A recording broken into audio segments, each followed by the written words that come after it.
আমার মাথার তাজ সম্মানিত ওলামা একরাম, তাদেরকে আমরা বলি, এই যে আমরা ঐক্যবদ্ধ হই নাই, আমরা কি বড় কিছু অর্জন করে ফেলছি? বলেন, আমরা কি খুব পাওয়ার সম্মানের জায়গায় আছি? খুব স্ট্রেংথের জায়গায় আছি? তো কিছুই তো নাই। আপনি ঐক্যবদ্ধ হইলে সমস্যা কোথায়? এমন তো না ঐক্যবদ্ধ না হওয়ার কারণে এতদিন আপনার অনেক কিছু ছিল, ঐক্যবদ্ধ হলে আপনি হারাবেন, এমন তো না। তো কিছুই যেহেতু আপনার নাই, আমার নাই, ঐক্যবদ্ধ হলে আমরা সমস্যা কোথায়? ঐক্যবদ্ধ হয়েই দেখি না, ঠিক কিনা? এই বিরোধ গত 50 বছর তো আমরা দেখেছি। ধর্মীয় অঙ্গন বলেন, সামাজিক অঙ্গন বলেন, রাজনৈতিক অঙ্গন বলেন, এই বিরোধ আমাদেরকে শেষ করে দিয়েছে। আমরা ঐক্যবদ্ধ জীবন চাই, আমরা আর কাদা ছড়াছড়ি করতে চাই না। রাজি আছেন সবাই? এখন আমরা যদি ঐক্য নষ্ট করি, আমাদের কি কি সমস্যা, কি ক্ষতি, কি কুফল? অনৈক্যের কুফল কি?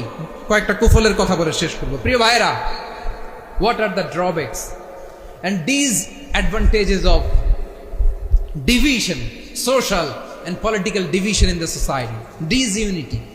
আমরা যদি বিচ্ছিন্ন হই, একে অপরের যদি মারামারি করি, একজন যদি আরেকজনের কাফের ফতুয়া দেয়, আমাদের কি ক্ষতি? শুনবেন? কথা কয় না, শুনবেন? এক নাম্বার ক্ষতি হচ্ছে, আমরা যদি বিচ্ছিন্ন হই, আমাদের শক্তি কমে যাবে, আমাদের পাওয়ার আমরা হারাবো। আমাদের কি হারাবো? পাওয়ার। মনে রাখবেন, যখন আমি একা থাকি তখন আমি ব্যক্তি, যখন আমরা সবাই মিলি তখন আমরা শক্তি। এই শক্তি নিয়ে আমাদের সামনে এগিয়ে যাওয়ার দরকার আছে না নাই? তাহলে আমরা যদি নিজেরা বিরোধে লিপ্ত হই, আমাদের ক্ষমতা, পাওয়ার ছুটে যাবে। আমরা এই পাওয়ার হারাতে চাই না, ঠিক কিনা বলেন? রব্বুল আলামিন ঠিক তাই বললেন।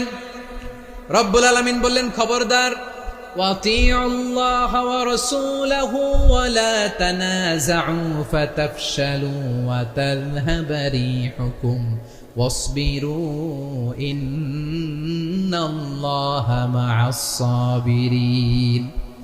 আল্লাহর আনুগত্য করো, নবীর আনুগত্য করো, কিন্তু খবরদার নিজেরা বিরোধে লিপ্ত হয়ো না, নিজেরা মারামারি করো না, তাহলে তোমাদের শক্তি কমায় দিবে কে? ফাতাফশালু, তোমরা সাহস হারাবা, ওয়া তাযহাবা রিহুকুম, তোমাদের শক্তি কমে যাবে, পাওয়ার কমে যাবে। তাহলে আমরা যদি নিজেরা মারামারি করি, আমরা নিজেরা যদি বিচ্ছিন্নতায় লিপ্ত হই, আমরা যদি মতানৈক্য করি, তাহলে আমাদের শক্তি কমে যাবে, ঠিক কিনা? আমরা শক্তি কমাবো। আচ্ছা, ছোট্ট একটা বাঁশের কঞ্চি যদি আপনারা দেয়, পায়ের মধ্যে ধাক্কা দিয়ে ভাঙতে পারবেন না? এরকম বাঁশের কঞ্চি যদি 20টা একসাথে জোড়া লাগায় দেয়, ভাঙতে পারবেন? কথা বুঝে নাই মনে হয়। চিকন একটা বাঁশের কঞ্চি দিলে ভাঙা যাবে না? এরকম চিকনই 20টা বাঁশের কঞ্চি একসাথে লাগাই দিলে ভাঙতে পারবেন?